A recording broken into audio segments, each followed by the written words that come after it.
नमस्कार मित्रांनो, बृहन्मुंबई महानगरपालिका शिक्षण विभाग व्हर्च्युअल ट्रेनिंग सेंटर यामध्ये मी विश्वास ठोंबरे आपले सर्वांचं स्वागत करतो। आज आपण इयत्ता 5वी विषय परिसर अभ्यास त्यामध्ये घटक क्रमांक 2 इतिहास आणि कालसंकल्पना यातला दुसरा भाग आपण आता घेत आहोत। या दुसऱ्या भागामध्ये आपण अभ्यास करत असताना मागच्या भागामध्ये आपण जो काही अभ्यास केलेला आहे की त्यामध्ये काळाची विभागणी वगैरे ही कशा पद्धतीने केलेली आहे हे आपण पाहिलेले आहे।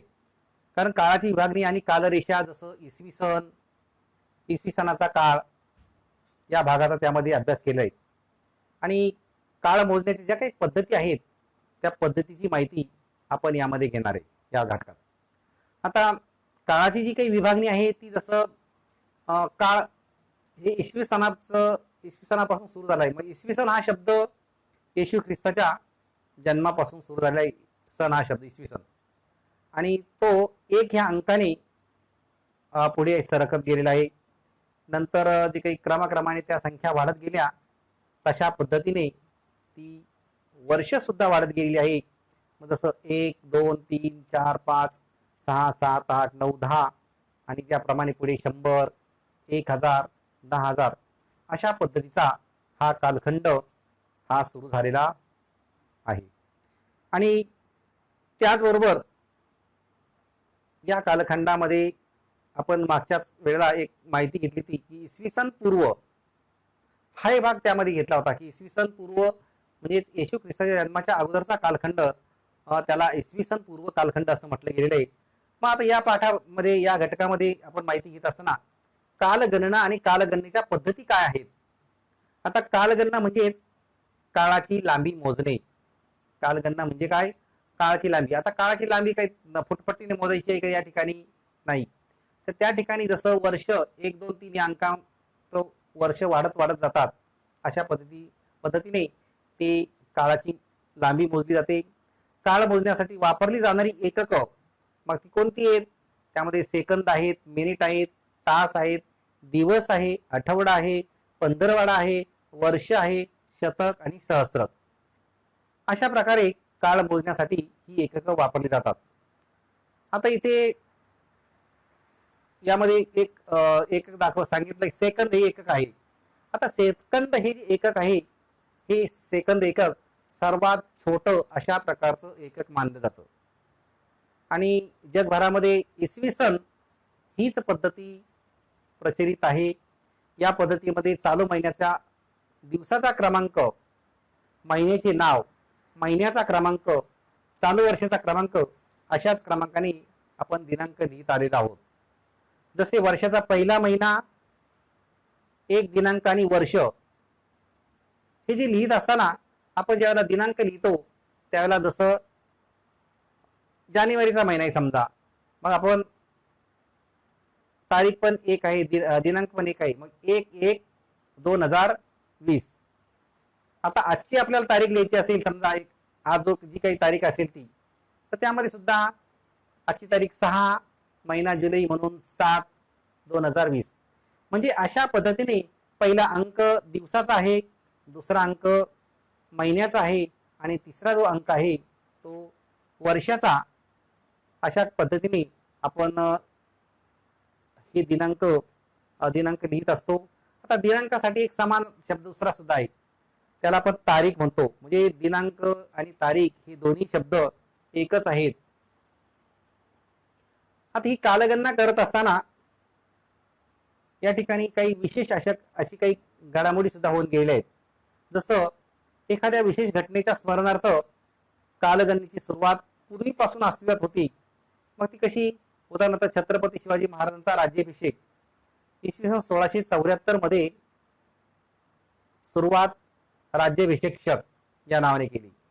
मग आता शिवाजी महाराजांचा जो कालखंड जर विचारात घेतला तो जन्म 1630, स्वराज्याची शपथ 1645, आग्र्याहून सुटका 1666, राज्याभिषेक 1674, मृत्यू 1680 अशा प्रकारे या घटना त्यामध्ये नमूद केले जातात। म्हणजेच एखाद्या विशिष्ट घटनेच्या स्मरणार्थ या कालगणनेची सुरुवात ही पूर्वीपासून अस्तित्वात होती ही आपल्याला या ठिकाणी सांगता येईल.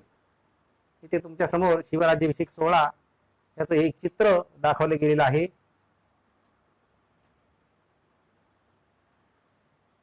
त्याचबरोबर शालिवाहन शक आणि विक्रम संवत या भारतामध्ये प्रचलित असलेल्या कालगणना आहेत. म्हणजे या पद्धतीने सुद्धा काळाचं मोजमाप हे केले जाते शालिवाहन शक आणि विक्रम संवत या पद्धतीने. आता शालिवाहन शक हे सातवाहन राजाशी संबंधित आहे आणि सातवाहनांची राजधानी तत्कालीन प्रतिष्ठान आणि आताचं पैठण आहे. या सातवाहन राजांनी दीर्घकाळ महाराष्ट्र आणि शेजारी जे काही प्रदेश आहे त्या प्रदेशावर राज्य केलेलं आहे. त्यानंतर आणखी पुढचा एक मुद्दा येतो म्हणजे मोहम्मद पैगंबर. आता मोहम्मद पैगंबर यांनी मक्केहून मदिनाला स्थलांतर केलेले आहे आणि तो काळ हिजरी सन म्हणून ओळखला गेलेला आहे. मक्केहून मदिनेला स्थलांतर केलेला जो काही काळ आहे पैगंबरांनी तो हिजरी सन या नावाने ओळखला जातो. त्याचबरोबर भारतामध्ये पारशी समाज आहे, त्या पारशी समाजामध्ये सुद्धा शहनशाही कालगणना आहे. म्हणजे अशा पद्धतीने या कालगणना मापनाच्या काही पद्धती प्रचलित आहेत. हिजरी कालगणना जी आहे हिजरी कालगणना या हिजरी कालगणनेला चांद्र वर्षानुरूप होतं. म्हणजे बघा चंद्राचा त्या ठिकाणी जास्त प्रभाव आपल्याला दिसून येतो. त्याचबरोबर आपण पुन्हा एकदा इतिहासाची जेव्हा काल विभागणी करत असतो तेव्हा त्या ठिकाणी इतिहास हे भूतकाळातील घटनांचं ज्ञान करून देणारं शास्त्र आहे. इतिहास म्हणजे काय आपण मागच्या या पहिल्या प्रकरणात पाहिलंय की इतिहास म्हणजे काय. इतिहासामध्ये घडलेल्या घटनांची नोंद केली जाते. म्हणजे ज्या काही भूतकाळात घडलेल्या घटना आहेत त्याचा अभ्यास हा इतिहासामध्ये करण्यात येतो. म्हणजे इतिहासाचा काळ आपल्या सूर्यमालेच्या काळापर्यंत मागे जातो. म्हणजेच या ठिकाणी ग्रह उत्पत्ती सुमारे 4.5 अब्ज वर्षापूर्वीची एक दाखवलं गेलेली आहे आणि इतिहासाची काल विभागणी पुढे 2 वर्षामध्ये झालेली आहे. 2 वर्षात नाही 2 भागात झालेली आहे. एक म्हणजे प्रागैतिहासिक कालखंड आणि दुसरा भाग आहे ऐतिहासिक कालखंड. अशा प्रकारे या 2 कालखंडामध्ये इतिहासाची विभागणी झालेली आहे. आता त्यामध्ये प्रागैतिहासिक काळ म्हणजे काय याचा जर आपण विचार केला तर प्रागैतिहासिक काळामध्ये ज्या काळाचा इतिहास लिहिण्यासाठी लिखित पुरावा उपलब्ध होत नाही, ज्या काळाचा इतिहास लिहिण्यासाठी लिखित पुरावा उपलब्ध होत नाही त्या काळाला प्रागैतिहासिक काळ असं म्हणतात. प्राक म्हणजे पूर्वीचा, म्हणजे एकंदरीत या काळामध्ये कोणत्याही प्रकारचा लिखित असा पुरावा उपलब्ध नाही. मग त्यामध्ये कोणते पुरावे होते? मग जसं त्यामध्ये काही दगडी हत्यारं असतील म्हणजे अवशेष जे काही असतील त्या अवशेषाचा विचार करून त्या ठिकाणी ते पुरावे गणले जात होते. इथे सुद्धा चित्र दाखवले की हे समोर दाखवलेले हे ज्या वस्तू आहेत ह्या वस्तू किती काळातल्या असतील, किती वर्षे जुन्या असतील याच्यावर तो अंदाज लावला जातो. परंतु त्या ठिकाणी असं अमुक हा जो काळ आहे हा एवढ्या कालखंड आहे तो असा लिहिलेला नाहीये. हे तसंच आहे की वस्तूवरून त्या काळाची माहिती मिळवली जाते. त्यानंतर पुढचा मुद्दा येतो म्हणजे ऐतिहासिक काळ. ऐतिहासिक काळ म्हणजे काय तर ज्या काळाचा इतिहास लिहिण्यासाठी लिखित पुरावा उपलब्ध होतो त्या काळाला ऐतिहासिक काळ असं म्हणतात. ज्या काळाचा इतिहास लिहिण्यासाठी लिखित पुरावा उपलब्ध होतो त्या काळाला ऐतिहासिक काळ असं म्हणतात. आता या ऐतिहासिक काळामध्ये बऱ्याच ठिकाणचे काही पुरावे आपल्याला उपलब्ध होत असतात. इथे तुमच्या समोर काही चित्र दाखवलेले आहेत. त्या चित्रावरून सुद्धा लक्षात येईल इथे काहीतरी पुरावे आहेत, चित्र काढले आणि हे नवीन चित्र आहेत म्हणजे इथे पुरावा उपलब्ध झालेला आहे. त्याचबरोबर इथे सुद्धा हे एक समोर चित्र दिसते. या चित्रावरून सुद्धा आपल्याला माहिती मिळते की हे अगदी जुनं एकदम फार पुरातन काळातलं नाहीये. ही समोरचे काही वाडे दिसतात यावरून सुद्धा लक्षात येईल हे सुद्धा किती काळात पूर्वीच आहे हे वाडे हे आपल्या लक्षात येईल. आणि अशाच पद्धतीने काही मंदिराची सुद्धा रचना करण्यात आली आहे. त्याचं कालखंड त्या मंदिराचा कालखंड सुद्धा या मध्ये आपल्याला दिसून येईल. म्हणजेच एकंदरीत ज्या काही लिखित घटना आहेत त्या ऐतिहासिक कालखंडामध्ये येत असतात. मग आता कालमापनाच्या पद्धती आणि कालनिश्चिती हा जो भाग आहे याबाबतची माहिती आपण घेत आहोत. आज कोणता वार, कोणती तिथी किंवा कोणती तारीख हे आपण ठरवतो तेव्हा आपण कालगणना करत असतो. बघा, आज कोणता वार, कोणती तिथी किंवा कोणती तारीख हे कोण ठरवतो? आपणच ठरवतो. तेव्हा आपण कालगणना करतो असं आपण म्हणतो. आता ह्या पद्धतीमध्ये काळाची गणना पुढील क्रमाने किंवा मागील क्रमाने केली जाते. म्हणजे मागच्या पुढच्या क्रमाने ही त्या काळाची गणना केली जाते. त्याचबरोबर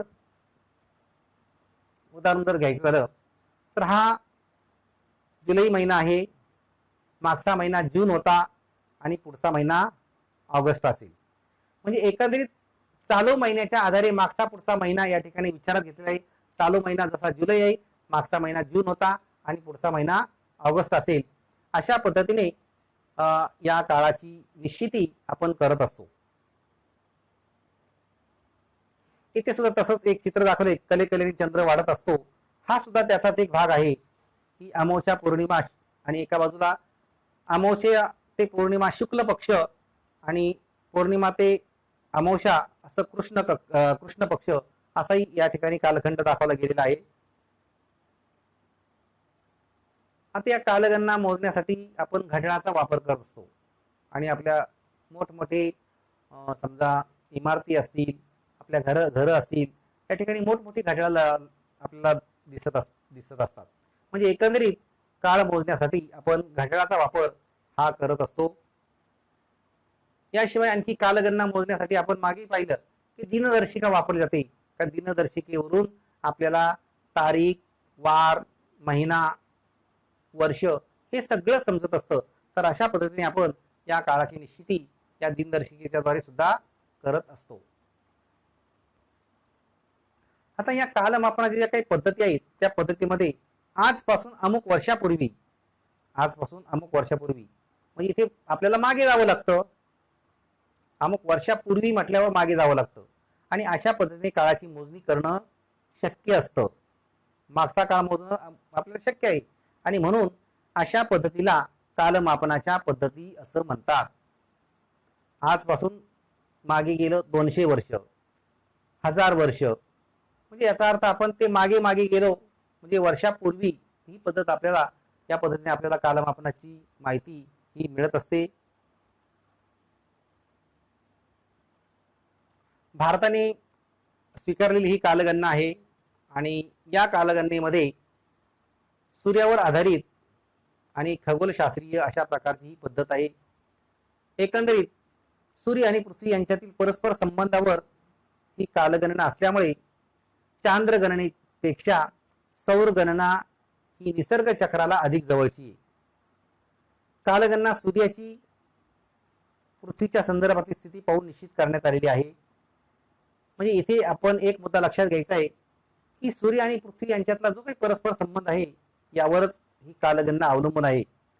इथे चंद्र गणनेपेक्षा म्हणजे चांद्र कालगणनेपेक्षा सौर कालगणना ही निसर्ग चक्राला अधिक जवळची आहे. म्हणजे चंद्राचा जो काही भाग आहे त्यापेक्षा सूर्याचा भाग अधिक त्या ठिकाणी जवळ दिसतो आणि ते निसर्गाला अधिक योग्य आहे. की जसं निसर्गाच्या बाबतीत सांगायचं असं की कोणत्याही वनस्पती सूर्यप्रकाशातच आपलं अन्न तयार करत असतात. म्हणजे त्या ठिकाणी काय झालं की सौर कालगणना या ठिकाणी जास्त महत्वाची आहे हे आपल्याला म्हणता येईल. कालगणना सूर्याची पृथ्वीच्या संदर्भातील स्थिती पाहून आपण निश्चित करत असतो आणि करण्यात आलेली आहे. याचं उदाहरण म्हणजे 21 मार्च रोजी दिवस रात्र समसमान कालावधीचे असतात.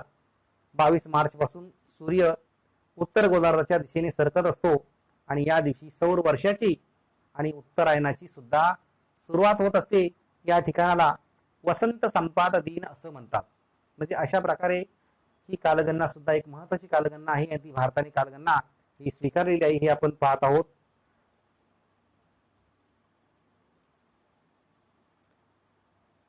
या ठिकाणी आणखी एक भाग सांगितला गेलाय की 3 महिन्यानंतर 22 जून रोजी सूर्याचं दक्षिणायन सुरू होत असतं आणि त्याच दिवशी सौर वर्षातला आषाढ महिना सुरू होत असतो.